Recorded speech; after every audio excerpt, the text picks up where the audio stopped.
Okay, welcome back to the Shared Practices podcast. This is a fun episode because I've got with me someone who was almost my co-host, but George ended up taking that spot instead. And I think it's Jake Stimmel. So Jake is now a first-year dental student. He'll talk about that in the interview a little bit. But for a little while last fall, that was almost leading up to be my new co-host, and it didn't work out. And I think he's grateful because he's in the middle of first year of dental school, and I don't think he really wants to be having to split that attention and that responsibility. So, George, how does that feel? Kind of knowing like, oh, this is like, it's kind of like someone that your spouse used to date. Is that kind of weird for me to say that? I'm not thinking of it that way. No, what am I, Mr. Studio Girl? Yeah. No, it's funny. Jake and we're great friends, and he's such a great guy, and I see a lot of, he's older than me, but I see a lot of he's way farther than I was, and it's kind of the first person I really saw that was way further than I was at a specific time in my career. So he's a bright and shining star, and he's going to do some great things. Oh, for sure. The funny thing that Jake and I always joke about is that he's going to finish dental school at the same time I'm done with my Army commitment. So we might as well just like start a group practice at that point, or, go in together and be partners. So, who knows? It might work out. Yeah, no, he'd be a great guy to work with. And I just want to harp on how valuable of an experience what he talks about in this interview was before being in dental school for somebody like him. Yeah. Who, is very business, very intellectual, very business minded, and, definitely has multiple practices on his mind. To see this side of it, I think, is really valuable.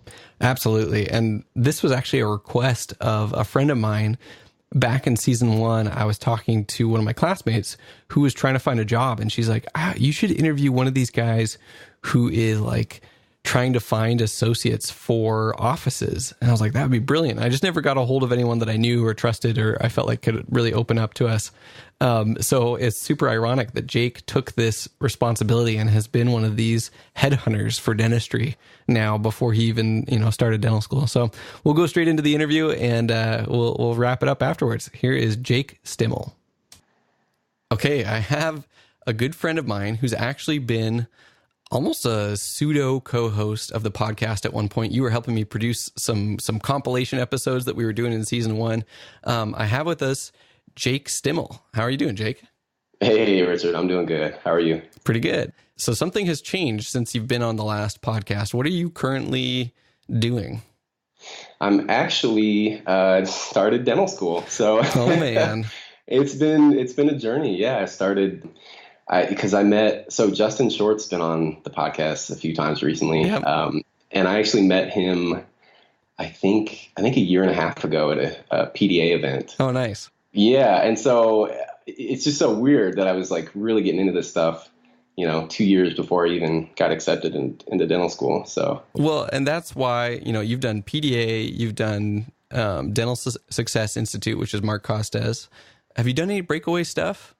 Haven't done breakaway. I want to. Mostly now it's just, finding the time, honestly. Sure. But yeah, definitely would like the startup. And then I think he's got, kind of a basic. He's got a couple courses. Master's thing, yeah. Yeah, totally. And so that's why when Mark Costes met you and realized that like you were a very non-traditional first-year dental student. So we are literally a day apart. Like we're both turning 31 this October. Am I allowed to say that on air? I'm sorry, I told everyone. Well, there it is. But you're the fourth, right? I'm on the fourth. Yeah. Yeah. Are you the fifth? I'm the fifth. So I'm older than you. You're a day older than me. That's awesome. And you had a nice little circuitous journey from undergrad. Originally, you did music, right? Right. Yeah. Jazz studies, which is very applicable to dentistry. It definitely all fits in. It really does. Funny enough, it really kind of does. Okay. You got to justify yourself now. I will. So I was a musician for a long time, and that was just because I liked to play the guitar. And then you get to that age, you turn 18, and people kind of look at you and go, okay, so what now? And I thought, well, the only thing I'd like to do really is play the guitar. So I'll do that in college. And what I realized doing it is half of it really is similar to dentistry, because in a lot of ways it's art, but in a lot of ways it's really intellectual as well. Huh. And so like you have to sit down and you have to, for a number of years, learn the theory. You have to learn the scales. You have to get the music under your fingers, as they say, until you then can kind of get to a point where you can be creative with it. And, in a lot of ways you are, with dentistry, you're working one-on-one with people but you're making a connection, right? Sure. You're like changing people. And I think music, without kind of getting kind of frou-frou on it, like it is that you're same already way. there. Like, you're already frou-frou. Sorry. we've gone there. Yeah. But you're connecting with people, and you're For creating sure. a moment. And, and I really think a lot about that whole idea of like, you have to practice it for a long period of time and focus in on like the technical aspects of it. And then it gets to a point where you can then be a lot more creative with it and create things. And that's the point. I'm obviously not even close to there yet. I'm still with dentistry now doing the technical aspect, but I know dentists that, have told me, after you do this for 5 or 10 years, you kind of get to this point where it's not autopilot. Like that's not how I would word it, but you can be a lot more creative and things that you didn't think were possible before. Okay, well, you did it. You successfully brought your undergrad major into your dental career. So you had that's what I at the interview anyway. So. Nice. Yeah, that's fresh on your mind because that was the BS you fed them at the interview. Yeah. So you were on cruise ships for a while. You met a dentist who was on one of those ships, and he kind of inspired you. And now you dove deep while you're doing the rest of your undergrad prereqs. And that's when Mark Costes met you, and he said, you're a dental unicorn. You are not normal. You know how to talk to people. You understand the business side of things. You're a little bit older, a little bit more mature. You've done PDA, all this stuff. So I'm just happy to get the dental unicorn back on the show. You didn't mention more handsome, but that's fine. I'm right. No, it goes without saying. That's it. Yeah. So then we've had many conversations where, we've thrown out ideas and possibilities. And one of them was surrounding your summer before dental school. And you had an opportunity just recently that we're going to focus on in this show. And that's the whole purpose of this show, is that opportunity that you had. So describe for me the circumstances that led up to this. Yeah. So, well, I had reached out to you because I guess you started the podcast about a year ago. Is that right? Yeah. Crazy. So I reached out to you, and we've been working together for about a year. And then you mentioned it's probably midsummer, so mid-July, mid-June, late June. And you said, "Hey, I remember we talked on the phone for, I think it was like 4 hours one day." I think this was pre-implant board, so it had to have been a Tuesday, either like the first week of June or the first week of July, one of those two. Totally. Yeah. And you, I think the situation was you were like working on some kind of case, and you were in the lab, and you had been working on it for hours and hours. And we just like chatted while you were doing that. And it kind of got to the end of the conversation, and you were asking me, what I would do when I retire. Basically, if I had all the money in the world and I was retired and I had all the free time in the world, what would I do with my time? And I answered you, and I said, well, I actually plan on really liking dentistry. And so I would like to, it's still up in the air. You still don't know if that's going to happen. Not totally sure, but that's my start. So, doing that a couple days a week. And then, I told you, and it's true, that one of the things I really like doing is helping people one-on-one. So connecting with people one-on-one. Yeah. I'm not crazy about teaching, like being a teacher per se, where you have to kind of manage 30 plus people and that sort of thing. But one-on-one, I love doing that. And I love that. And so I mentioned to you that I'd be really interested in being a consultant. And then you fired back and you said, well, what are you waiting for? That was the punchline of the whole conversation. It's like, the whole point is, don't wait until you retire, do it now, because that's what you actually want to be doing. And so I thought about that, and I kind of hemmed and hawed on the phone, I remember. And I said, well, this, that, and the other reason. And then it must have been, was it a couple days later that you sent me, I think on Facebook or something, you sent me a message, and it was like, hey, Kira Dent, she's a dental consultant, and she works with Dr. Costas as well. and you said, hey, she's looking for somebody to work for her company that she's starting. Yeah. And I was like, oh man, is it okay? This could be a thing. And so, so then I contacted Kira, and she had just started a company called Dental Placement Pros. Uh-huh. And what they do is they essentially recruit for offices. They're a recruiting company. And so I reached out to her, and I kind of pitched it as like, listen, I've got a month before I start dental school. Right. I love this stuff, and I'm going to work super hard for you. What do you say? And she's like, and so we chatted a couple. That's right up her alley. Like, if you want Kira to hire you, like she works so freaking hard. She loves it. Yeah. She's enthusiastic about it. So you just you said all the right things to her. I didn't mean it that way. I wasn't trying to manipulate her. Yeah. Yeah, no, not at all. I just said this is where I'm at right now. This is what I'm able to bring to the situation. Take it or I don't know. Like, is that okay? And she said, you know what? Like, let's give it a shot. We'll try it out and see if it works. And it was great. Like I had a blast doing it, and I'm really, really glad that I did it. So awesome. Well, and I want to go back a step where I was talking about the consultant thing. One of the things that frustrates me is sometimes you'll see these guys on Facebook or Dental Town that are consultants that are non-dentists who, I don't know, like they don't seem like they have the most credentials, you kind of look at them and you're like, really? Okay. And, maybe they have experience working in different offices and things like that. But I feel like a lot of times they're overselling themselves. And my initial thought whenever I see someone like that is like, if this guy can do it, I can do it. And and if this person does a half-hearted effort, or maybe they're just really good at marketing themselves and like getting people to sign up to be a consultant with them. My thought is, well, if I really care about this and I really like working with people one-on-one, I think I could get to the point where I'm doing just as good, if not better. And I know that it's a long journey, but you and I are kind of on that same journey, and I want to be able to help people one-on-one just like you. And so my whole point on why not do it now is like, you're only going to learn by doing it. And I think by offering yourself maybe at a lower, discounted price, or, volunteering or trying it out, over time, you and I can build up opportunities where we've helped people change their office or transform things or go to the next level. So that's the goal. We'll see how it goes. Yeah.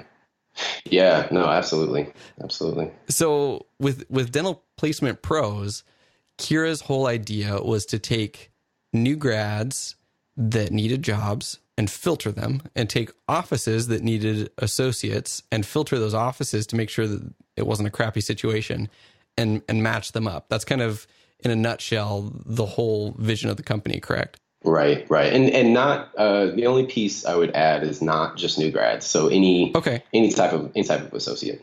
Okay. And so when she brought you on, you had an option, right, of either working for new grads or offices. Tell me about that option and why you chose what you did. Sorry, associates or offices. Yeah, no, you're fine. So actually, I think the choice was more so on her end. She deals more with the offices. So basically, like recruiting offices to work with us. And maybe recruiting is a strong word, but like kind of pitching the idea and going, does this sound like it would be helpful? So on my end, what I kind of had to choose between was who I wanted to try to recruit. And so we recruit for all the different positions in an office. So office manager, hygienist, whoever. Gotcha. And then we also do associates, but associates are, in terms of how we get reimbursed, they're kind of, you get a higher reimbursement, but it's because it's a lot harder to match an associate with an office than it is an assistant or hygienist. Okay, cool. I didn't know that. Yeah. And I guess it's because clinically owners tend to be a little bit more particular about people that are going to kind of be on their level. Does that make sense? Where like an assistant, you can basically train an assistant to do the things that you want them to do. Kind of basically, but an associate, you're buying someone's experiences, and they have clinically a lot of the same experiences that you do. And so they may challenge you on things. And I think it's just harder to get that right fit. No, absolutely. It's definitely an uphill battle for you, and something that I think owners struggle with, therefore why this service exists. So you get to struggle with it. So yeah, exactly. That's kind of what I wanted to get you on the show. And so the way I wanted to frame this conversation was, what are the expectations that an associate or potentially like a new grad coming straight out of dental school who doesn't know what to expect, they should have in their experience in that side of things? And then also the owners that are looking for associates, where are the struggles, where are the friction points, where are the expectations? And then we're going to come back and wrap it all up with kind of how this has changed how you think about having multiple associateship or multiple associates, multiple offices, how you think about working for yourself versus working in someone else's office. So that's kind of the overall plan for this interview.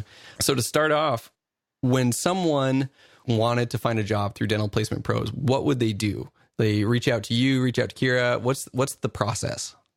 Well, so I don't want to give away too much of the secret sauce of how Sure. we kind of do what we do, but they would essentially, we monitor a lot of the same channels that a lot of the other, that like any employer in any industry would monitor. So Indeed, Facebook, whatever it is, Craigslist. And there's a lot of different ways to kind of go about that. But we would kind of monitor those for appropriate candidates, and then we would screen them and try to match them.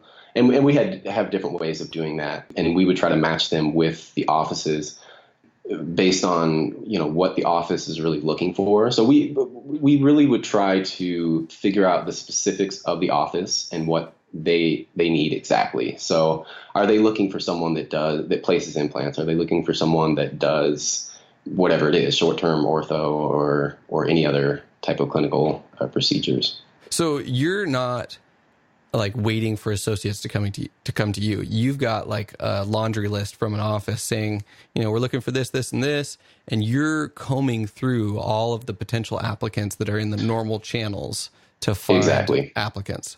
Exactly. Yep. Yeah. And we're trying to expand. I mean, like every day, every week, every month, we're trying to find new ways to get more applicants and to get better applicants. And I think that's the struggle of any company that is in the business of headhunting. Yeah. Is just finding those channels. But I think that the channels that we do have, based on the results that we've gotten, are really good. Okay. So that's okay if you don't want to reveal the secret sauce on the channels. The thing I want to know, and we'll see how much you're comfortable giving me here, is so now you've got this, like, let's take an example of what an office wanted. So what would be like a typical, this office is looking for, and I'm assuming you're doing it by market, like, because it might be harder to get people to move.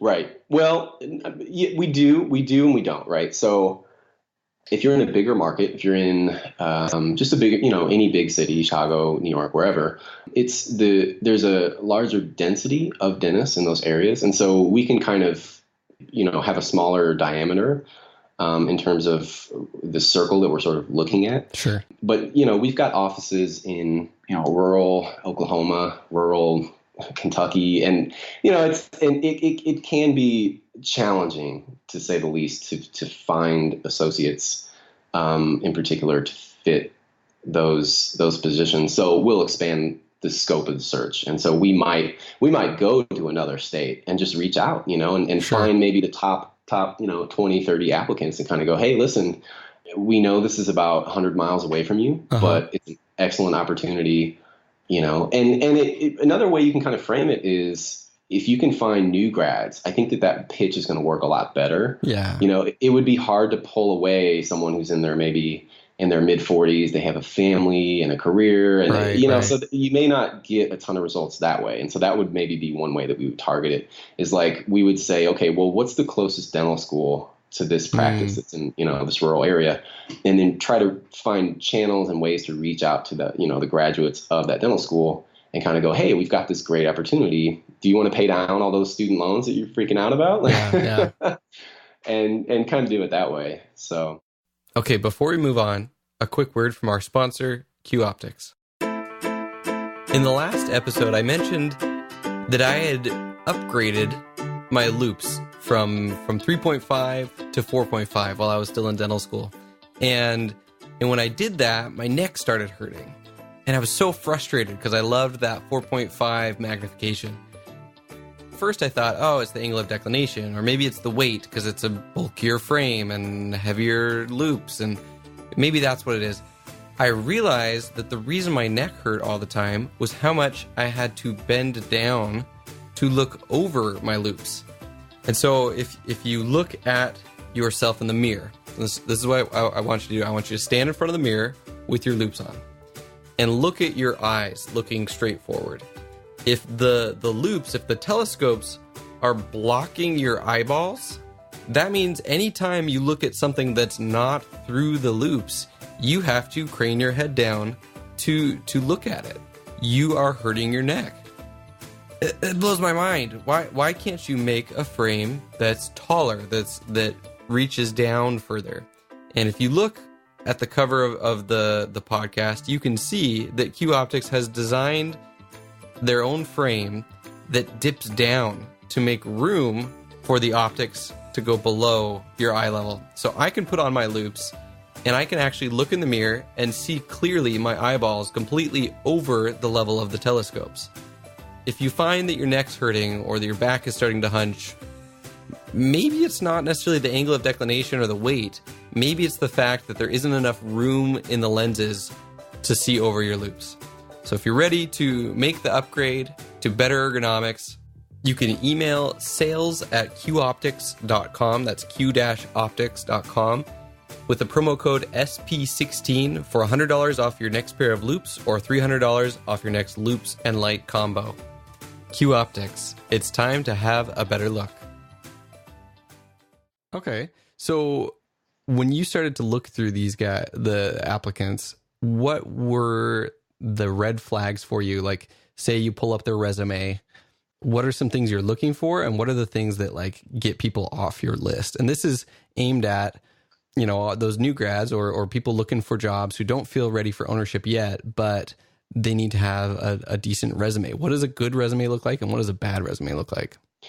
Sure. Yeah. So I think it really does go back. The place I would start is the basics, right? So there were resumes that we got where things were misspelled, you know, and the formatting was weird. I mean, the resume and the CV should be they should be clear and they should be concise, and everything needs to be spelled correctly. I know that sounds basic, but you know, probably 10% of the applicants, they would kind of sometimes reach out to us and go, hey, look at me, check me out. And then you read, and then you're like, okay, sure. And then you look at their application materials, and it's just kind of all over the place.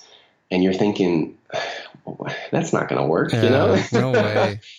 So look like a professional. You look like a professional. Absolutely. Here's something that I would say, and this just might be me personally, but there were some people that, I don't want to say overshared, but there were some people that they had too many accomplishments, and it kind of got in the way of the clarity of what they were trying to present. And so what I mean by that is some applicants, especially new grad, I found this a lot in new grads, where they really want to like jump off the page and be appealing. And so they would list, I mean, their resume would be 4 pages long. Eagle Scout and high school president and yeah. And it's like, man, that's great. That's so cool for you that you did that. But we don't need that. Like, because then whether you have a placement company or whether you have an office manager or the dentist or whoever looking at that resume, they got to read all that stuff. Right. And if they don't, if they gloss over the important things because you've drowned them out,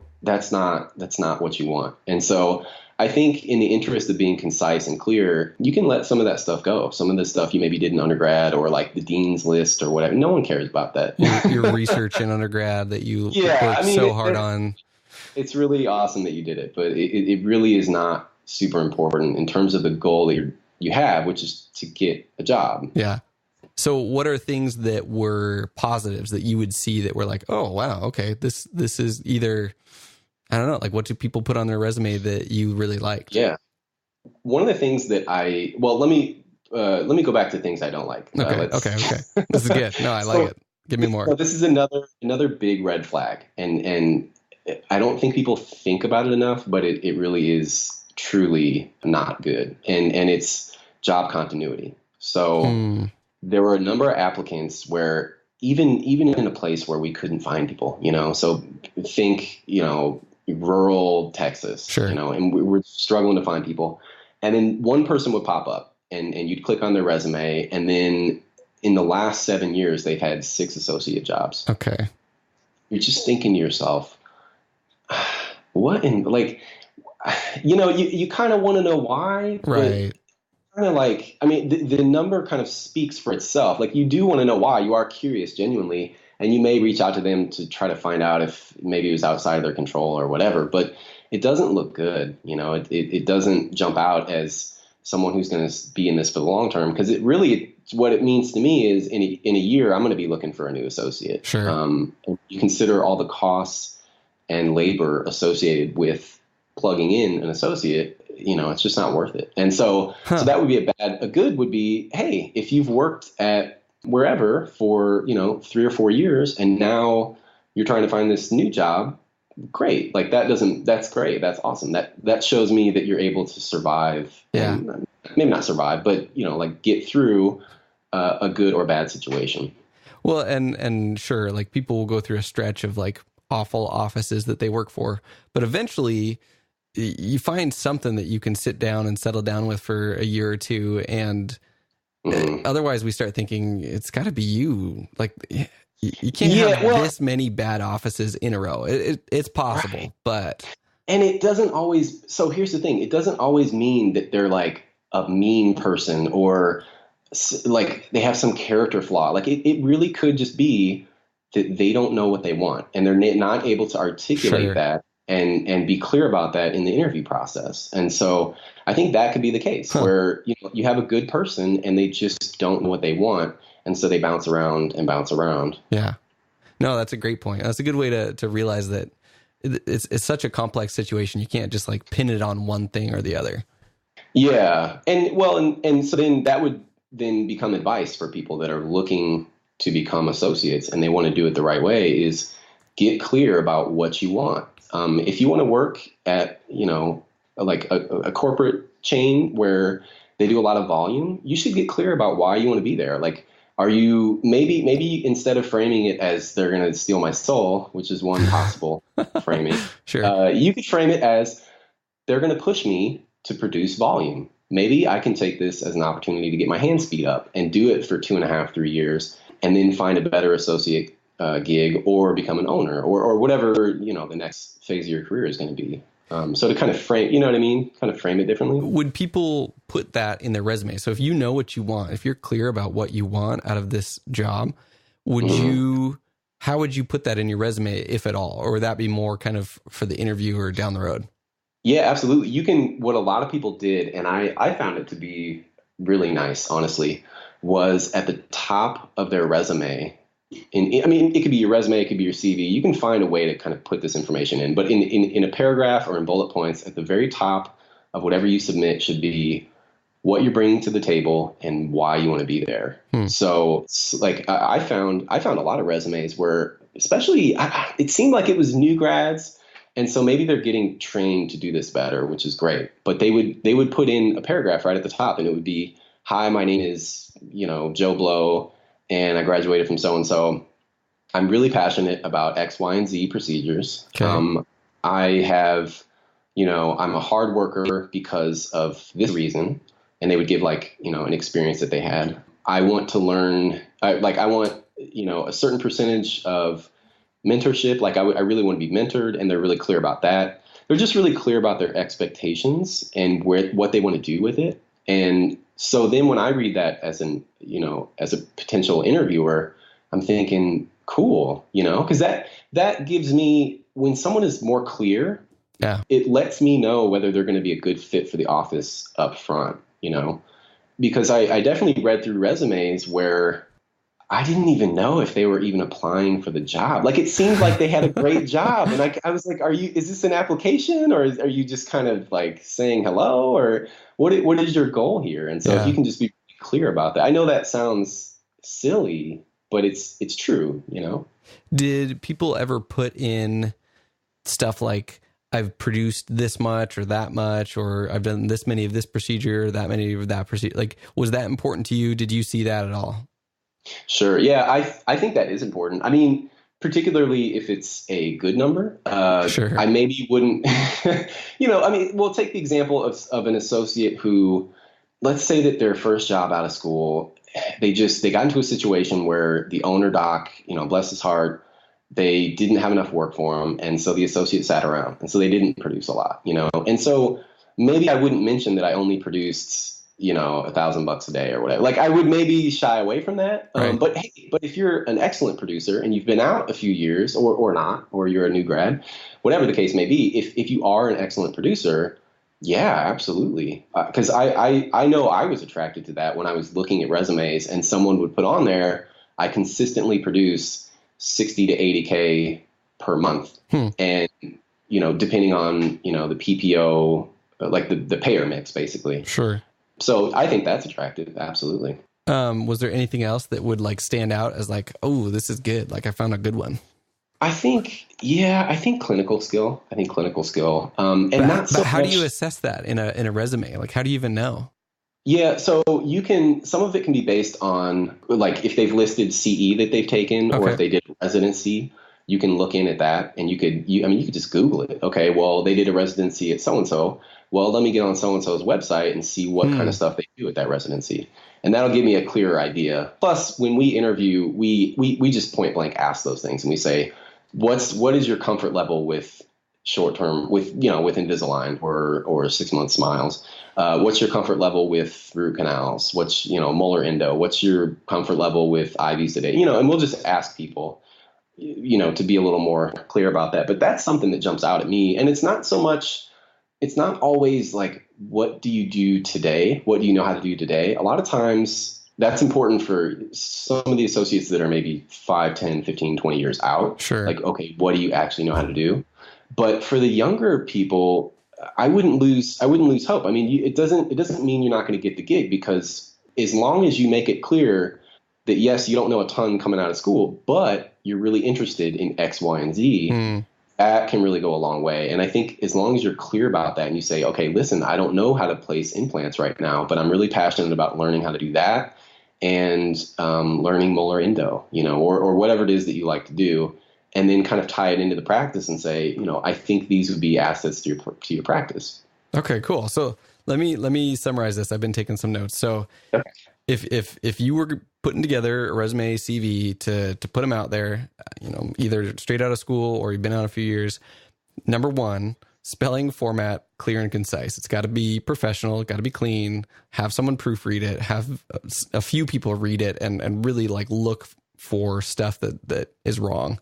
Trim down your accomplishments. So sure, if you've done some maybe clinically impressive things in dental school and you're coming straight out of school, maybe you could have some awards or something there, but not anything. How long is too long? Like a 1 or 2 page, what was like the ideal resume CV for you? Well, and let me preface by saying maybe this says more about me than it does the candidates. But man, 2 pages tops. Any more than that, and I'm just kind of like, okay, what am I even looking at? Right. Okay, so part of being clear and concise is eliminating anything that would be a distractor from what they're actually hiring you for, which is dentistry. Yes. Job continuity. So if you've been able to stay at a location for a couple years and versus staying, hopping around from place to place to place, that's going to look good or bad. You can't really change that. You got to put where you've worked, but maybe moving forward and planning, you can think about that. And then being clear about what you want, what you're passionate about, justifying your hard work. If you've been a member in different, if you want mentorship, or if you've taken CE or, gotten to a certain point, all of that helps, as well as if you can consistently produce X, Y, or Z. So those are some kind of basic instructions for people who are looking for a job as a dentist. Mm-hmm. Yep. Okay. Yep. So they passed that first criteria. Now you get on the phone with them. So how does that phone call go? You cannot judge how the phone call is going to go based on the resume. Okay. There were there were some great people. There were some people that their resume was kind of on that border where, maybe they had a couple words misspelled. Maybe their resume was too long, but for some reason or other, I was like, let me give them a shot. Yeah. And then on the phone, they were phenomenal, and then conversely, you could get the case where they had a phenomenal resume. It was 1.5 pages. It had the paragraph at the top telling me that they're super responsible and yada, yada, yada. And then you get on the phone and they're like a robot, or they don't listen very well. I guess my strategy, I know this sounds weird, but my strategy when I was on the phone with people, I always tried to imagine myself as the patient. Sure. So whatever way, and keep in mind, okay, so I know that interviews are a little bit stressful, so people are a little bit hiding their maybe personalities. They clam up or they change or whatever. Totally. But 90% of it is still there, right? So they're a little bit on edge, but you can kind of get the feel and the impression. And so, I would try to imagine myself as a patient and how I would feel if they communicated with me the way that they were. And so one of the questions that I would try to ask everybody was, imagine that I'm a patient who's just come into your office and I haven't been in for 7 years. Okay. And I've got some work that needs to be done and I'm really anxious. I'm just kind of, you don't know why I'm anxious, but there's something about my body language and the way that I'm talking that just is kind of on edge. What do you do? Mm. And, and you kind of put them in, you kind of set the question up and then you put them in that headspace and you get a lot of interesting answers. And I think that. What did people say? I want to hear something. Basically the way people would frame it for the most part was, I try to be sweet to them or empathetic and listen and all that. But even here's the key though, even within that, even the way that they say those words, I would try to listen. I would try to be empathetic. I would try to educate. You can get a feel for how they feel about those things. You can get a feel for whether they truly would do those things or whether they're saying those things because they think it's a good answer. And I don't know how to convey that. No, but I totally agree. You know what I mean? You can talk to someone and just get a feel. And I think if you put them on the spot in that way, you're going to be able to read that. And so it's fascinating, to be honest. One of my pet peeves is the condescending dentist or hygienist. And I know that at a certain point we kind of get there where it's like, this is your fault. I'm not going to fix your problems. But yeah, when, I'm a high risk patient. I've had 6 root canals. Are you really? Oh yeah, totally. No, I was horrible at brushing and flossing when I was a kid. When I was a teenager, I just didn't know how to use the right end of a toothbrush. I don't know what my problem was, but poor social skills. I don't know. So for me, when someone is instantly condescending, that's a huge shut off. I'm not going to listen to anything you say if I can sense that you think I'm an idiot and you think that, it's just all my fault and all of that. Even if it is, even if that's the truth, and you're not saying it, but you think it and you believe it, that comes across. So is that kind of the type of thing that you're picking up on? Absolutely. Absolutely. And I think, okay, so maybe 1 in 100, this didn't actually happen to me, but maybe 1 in 100 people would go, I would tell them that they're an idiot or whatever. And so that person's obviously a sociopath, but, right.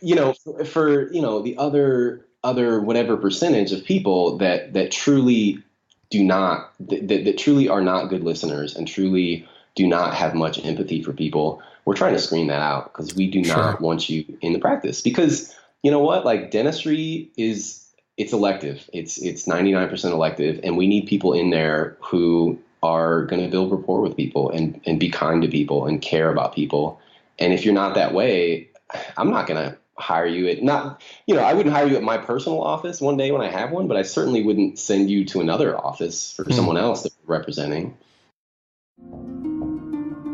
When people think of SPEAR education, they don't typically think of endo-CE. What I've come to understand is that SPEAR is truly interdisciplinary, not only in its online course offerings, but also in its in-person study clubs across the nation. Take a quick listen to Doctors Alan Nassa and Dennis Brave from Real World Endo. Is, the Buzz Award is minimally invasive. But the question is, what is minimally invasive, right? Because it's kind of, where do you draw the line? Right. The same thing with instrumentation. In the past, we started from O2 tapered preparations that were done by hand, and then we evolved into, 04, 06, 08, and we ended up, becoming way overzealous in our preparations that had the negative consequence of weakening teeth biomechanically. So I think we've kind of come back, the pendulum has swung back towards a more reasonable preparation, which we're going to discuss in this course. Great. And hopefully everyone's going to have an understanding of that right equilibrium that we believe is adequate for adequate shaping in order to produce successful results. One of the things I love in this endo course is that up in the corner of the screen, they show you the burr or the file that they're working with on every clinical video that they show of access and instrumentation, so that you can easily figure out, okay, this is their sequence, this is what they're using, this is how they use it. I think they're all shot under a microscope. So if you want access to this and hundreds of other amazing online interdisciplinary educational videos, go to speareducation.com and request a guest pass. Yeah, no, and that is the skill, the ability to build rapport. And I think we'll do a whole portion of a future season on treatment plan presentation and rapport building and leadership and things like that. But that's something that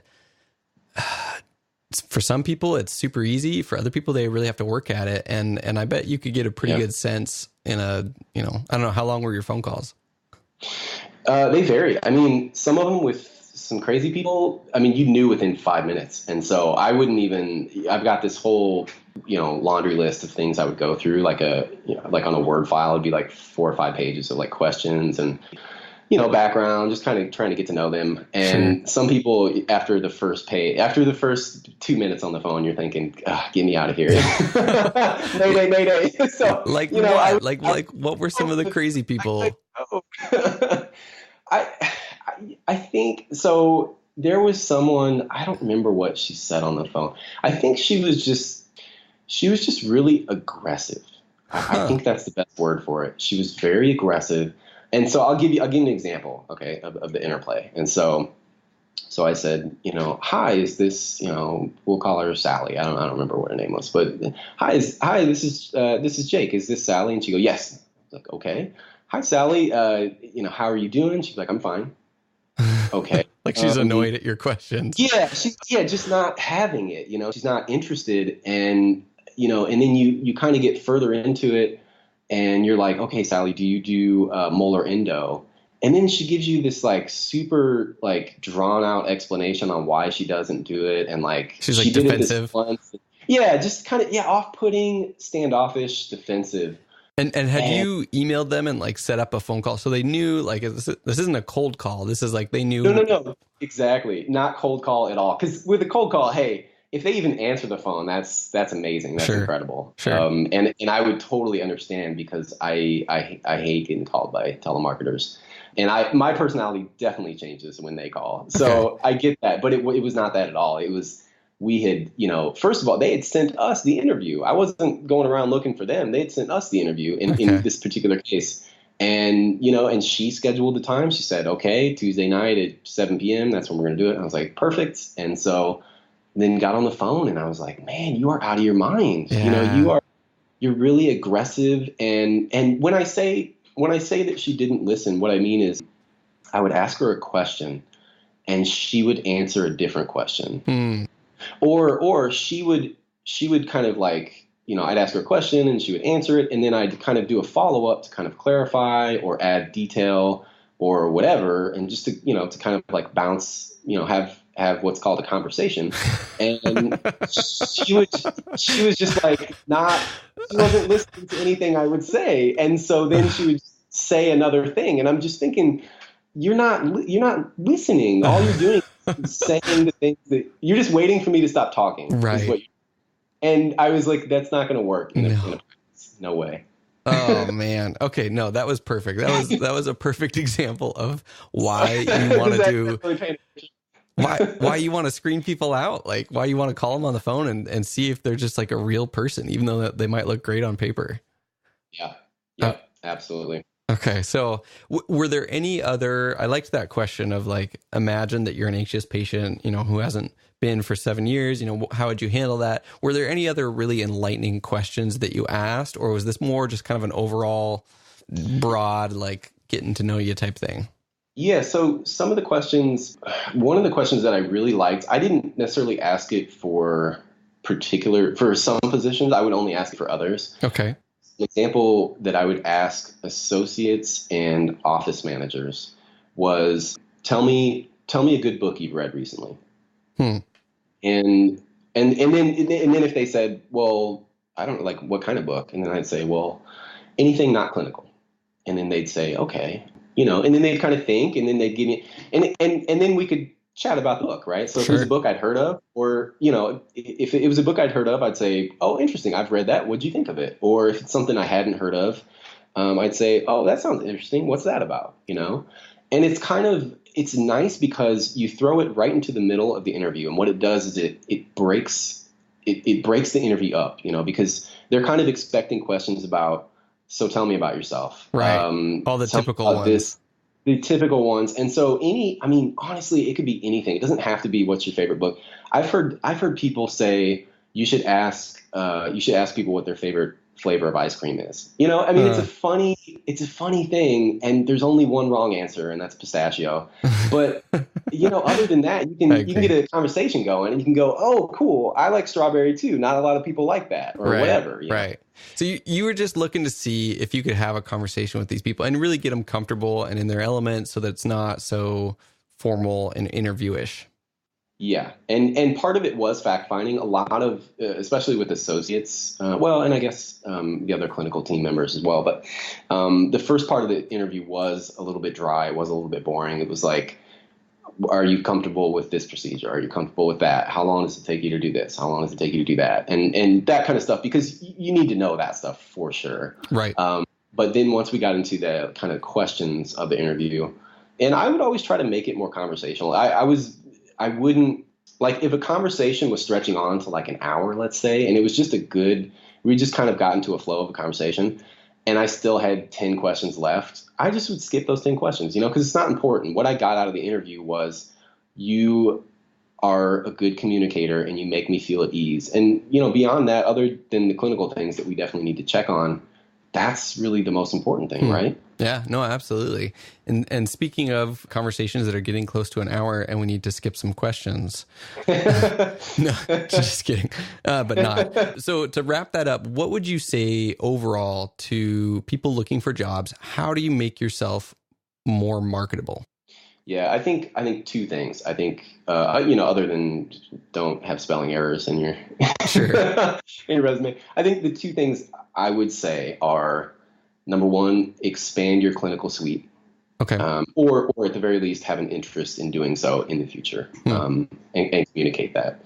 So that'd be number one. So, if you can add procedures that the owner doc is not doing or doesn't like to do, hey, that's fantastic. That's going to make you really marketable in their eyes. Okay. Then, the other thing, and I know it sounds silly and it's a soft skill, quote unquote, but like just learning how to talk to people, Yeah.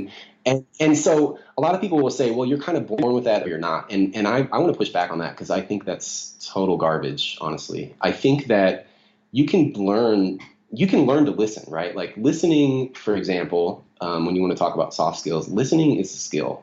People think it's just passively, like your ear holes are open and then people talk into it, and then you, like, that's the absence of your mouth moving is listening, and it's truly not. It really isn't. And so the book that I would recommend to people to learn how to truly listen to someone is 7 Habits. So 7 Habits of Highly Effective People by Stephen Covey. And I think is it 5? Something like that. He talks a lot in that book about how to be a listener. And honestly, like, I'm going to put it out there, Richard. I really believe this. If everyone on the podcast today bought that book, read that chapter, their case acceptance would go up. I don't have a percentage, but it would go up a lot, and they'd be more profitable, and they would connect better with their patients, and they'd be happier at work. That's what I truly believe. Awesome. So I was thinking like how to win friends and influence people, but you went straight to Covey, 7 Habits, chapter 5. 7 Habits. Yeah. So, I mean, yeah, it depends. So that one is more about listening, but you could almost kind of be, like, this sounds weird. Even as I'm thinking about it right now, it sounds weird to do, but you could kind of like look at yourself and go, okay, what parts of being social am I not very good at? Is it the listening piece? Maybe I'm super gregarious and people really like me, but I'm not a good listener. So then maybe I'd go to the 7 Habits. Or it could be, man, I'm an introvert, like listening is my jam. I'm so good at it. I love to listen. I'm not very good at communicating though, or I'm not very clear in my communications. Well, then maybe that would be the point where you go to, to what was it, Carnegie that you were talking about? Yeah, Carnegie, How to Win Friends and Influence People. The other one I would say is leadership and self-deception. I don't know that one. That one's really good, but essentially it's like people get stuck absorbed in themselves in their own world. And getting out of your own head and your own box and like caring about other people. It's like a book that teaches you how to care about other people and why that's good for you. Like if you care about other people, your life is going to be better. Your career is going to be better. You're going to be more successful.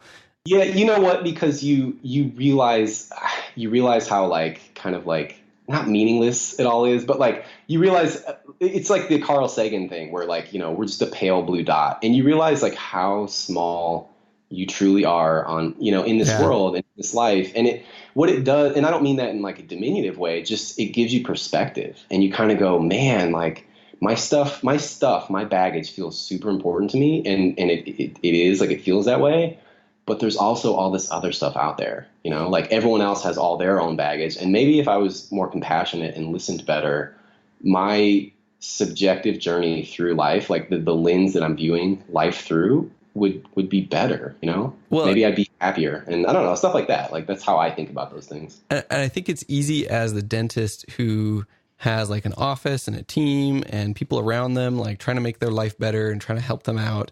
Sometimes you can really buy into the, like, I'm a doctor, I'm a dentist, it's all about me, and lose sight of we're all just people.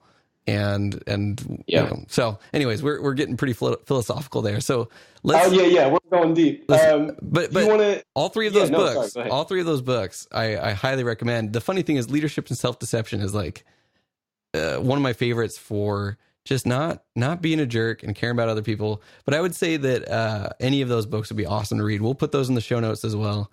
To wrap this up, so we're running out of time here because our editor gets mad at us when we have episodes that are longer than 15 minutes. Okay. So what would be your change in perspective? Having worked with Kira, having worked with Mark, having looked at all these potential associates, trying to match them with offices, how do you look at associateships, early ownership with multiple associates or multiple offices? How has this changed your perspective and your trajectory? Sure. So can I say that now I don't want associates? Can I? Yeah, no, absolutely. No. That's not it. I think that model could maybe work for me. Like I might find, I don't know yet, I guess is the answer. But what I can say is that I think it could be viable to have associates. But I guess I'll answer from the perspective of an owner, because I plan on going into ownership as soon as possible out of school. And so I guess it did change my perspective on what I'd be looking for. And so I realized that a big piece of this is I would love to get new grads. Honestly, I would love to find young people, not necessarily young. I'm old, so maybe not necessarily young, but like young clinically. Okay, we'll put it that way. Okay. Who are willing to learn, right? If you're old, then I'm old, so I don't like this. Yeah, well, hey, I got news for you, bud. Okay, sorry.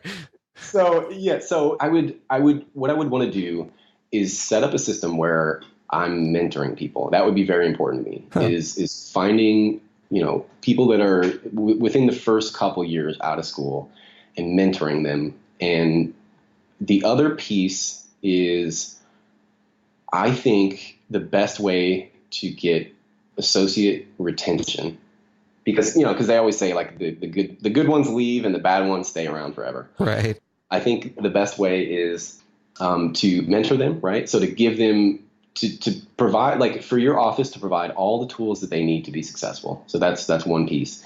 And then the other piece would be getting them to buy into a part of the company, right? So I would love to be able to do more of a partnership model than an associate model. And it's something, obviously it's something I need to think more about and that I need to experience firsthand more. But I've been a lot more persuaded by that argument and by that model than the associate driven model. And I think over the long term, it's going to be, you have to give up some of the profit, and that hurts, that doesn't feel good.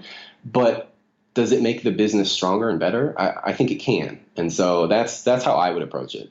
Well, and it comes back to this idea that I've really been thinking about recently with Justin Short, is the rate limiting step of growth in dentistry. If you want to scale dentistry, people is your rate limiting step. Finding good associates, finding good team members, and then managing those people from either from afar or all within one location. It just, the bigger you are, the more work you're going to have to do around people and training and accountability and hiring and firing and managing all of these problems that come with people. And so sometimes having a smaller office or maybe just one partner and it's just the two of you, that can be a great model. You don't have to be growth mindset, but if you want to, and if you want to scale, just know this is where you're going to have to get really good at building systems and finding people and hiring people. And that's why Mark Costas is assisting schools. I think that's super smart, because then you now have a pool of applicants that you can pull from and hire. Yeah, absolutely. And I do want to, I know we're running out of time. The last thing I want to touch on is I would also, the other thing that being a recruiter changed about my perspective on associates is I want to be a better leader. There was a theme running through a lot of those applicants and a lot of the interviews that I did was, they were just unhappy where they were. They didn't like the management. They didn't like the staff. They didn't like the culture. There were all these factors that they didn't like about it. And I just thought, like, what if I can do that better? What if I can be more systemized? What if I can be more knowledgeable about those things and create an environment where my team can succeed? Are they going to work harder? Are they going to stay longer? Yeah, I think they will. Sure. So that's another piece I really want to work on as well. Absolutely. So you saw all the dissatisfaction of people with their current situations. Absolutely. And said, hey, we can do this better. Yep. Awesome. Well, thank you for sharing some tales of headhunting within the dental industry. I feel like we don't get not an honest perspective, but you got to do this for a period of time and then like set it aside. And so now you don't have any skin in the game in terms of like what you say is, going to change your ability to attract more people in the future. So I think it's a pretty cool, unique perspective. I'm really glad this summer worked out and you got to hang out with Kira and Mark, at least digitally. Did you ever get to like see them in person, or is it all over the phone? Yeah, all over the phone. And we would FaceTime every now and again, me and Kira. Cool. Yeah. So, and we still, I don't work there presently just with school commitments, but we'll still chat on the phone probably once a week. We'll just bounce ideas off each other. So that's awesome. Well, and I know you were telling me that you kind of helped them improve their process and things like that. So, maybe when we do a season on personnel and hiring and firing, we'll get you back and maybe get some other ideas of questions to ask and ways to set this up. So this is a lot of fun. Thanks, Jake. For sure. Thanks, Richard. Awesome. Hey, we'll talk to you soon. Okay.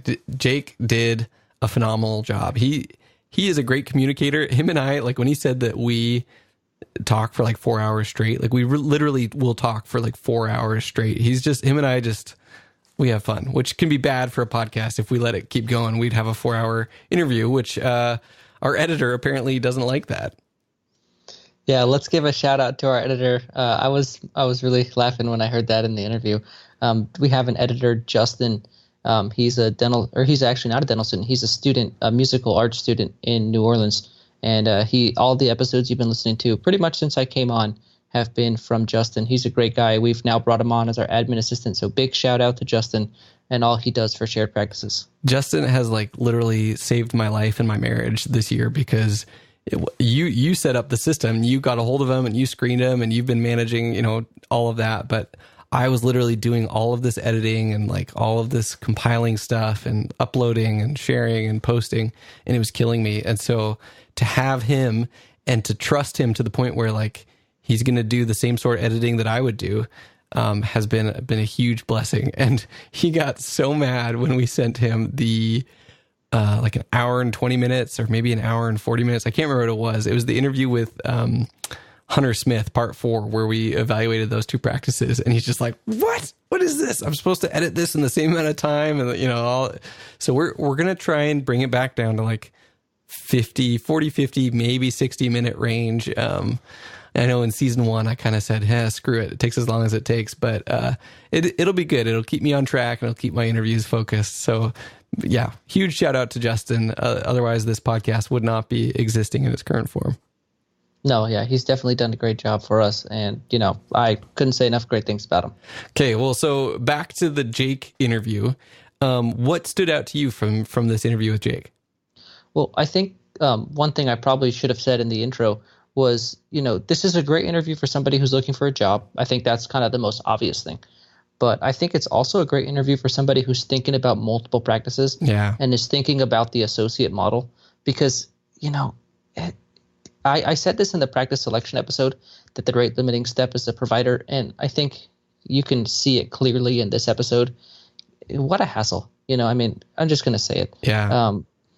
Man, Well, especially if you hire one of these people and you say that they like check all the boxes, they look good on paper, they interviewed well on the phone, they came into the practice, you thought things were going to work out. But if you're like a multi-practice owner and you get to that point where you can't be in all of the offices, now you've got this person out in an office that you own, and things could really go south based on their personality and their, the way that they interact with the staff and patients, the way they treatment plan. You're kind of on the hook for the things that they're doing, because your name is also on that practice. So it's a little scary too. Yeah, and one of the most enlightening conversations I've ever had about multiple practice ownership was with a private equity guy. I was a second-year student, and at the time I was really, really planning on doing multiple practices, and I was telling him about my plan, and then he kind of stopped me and he was like, nothing you're saying is different than any of other groups are doing. So if you think about it, all the business stuff is every group does it. It's the clinical leadership, the managing the dentists and leading a group of providers is what makes you a good multiple practice owner or not, in my opinion. And so that was one of the most enlightening conversations I've had. And I think Jake touches on it, where he talks about the environment that he would create for associates in his office. Yeah. And that's all about clinical leadership and managing those relationships. It's just so important. And from a multiple practice perspective, I felt like that interview was very informative. Absolutely. No, and Jake kind of seeing both the good, the bad, and the ugly, all of, what could be and what he would want, and having to talk with all these people and filter all these people. I feel like this is one of the points that Howard Ferrand really tries to drive home, is people's impatience with the hiring process. So, wanting to just hire the first dental assistant. We interviewed 3 dental assistants and we hired the 3rd one. And he's like, I go through 52 to get to one that I really care about, and that I really trust. And then I keep that person for 20 years. So this process, having questions and a system and getting your team involved, you want to have, if you're going to be hiring associates, you want to have a very solid process in place, and you want to wait. It's kind of like the last interview where we're looking for value-added practices. You have to have some patience and some flexibility in when you need that associate. Otherwise, you're going to take someone that maybe you shouldn't have taken if you have that time pressure, or you're not willing to be patient with it. Yeah. And, I think this goes back to talking about the last interview. The benefits of the partnership model is when you do find somebody, the security and the stable, environment that allows for, where they'll stay and you don't have to do this over and over again. Awesome. Well, cool. Well, I thoroughly enjoyed that interview with Jake. Hope you guys enjoyed it. It's a little bit of a season 1 throwback, but I hope you guys can see kind of those connections like George and I have been talking about. So leave us a review on iTunes if you haven't had a chance to. If you're not driving, stop and do it right now if you don't mind. That it means a lot to us. It helps us get seen. People find us more easily on iTunes, and also potential sponsors take us more seriously if they see that we've got enough reviews. I think we're creeping up on Mark Costes. I think we're in like the 60s and he's in the 70s. So let's catch up with the We're actually past him. What? Yeah, I think so. I think we just passed him. Actually, I just checked right now. We're at 77. What? That must have, there's like a huge bump because last time I checked, we were in the 60s. That's awesome. Thank you, everyone. I did ask the Facebook group and our email list. Yes. So let me see. We have 77, and let's see how many Mark has. We're going to do this live. Oh, my goodness. He I'm so has excited. 76. Yes. Oh, man. How awesome. Nobody tell him. Because if he says it on his podcast, we'll get blown out of the water. Okay, let's keep it hush hush. So let's keep it hush hush that we are, our podcast is more popular than Mark's. Yes. Oh my goodness, that makes me so happy. It shouldn't because it's but it feels good. Thank you guys. That's awesome.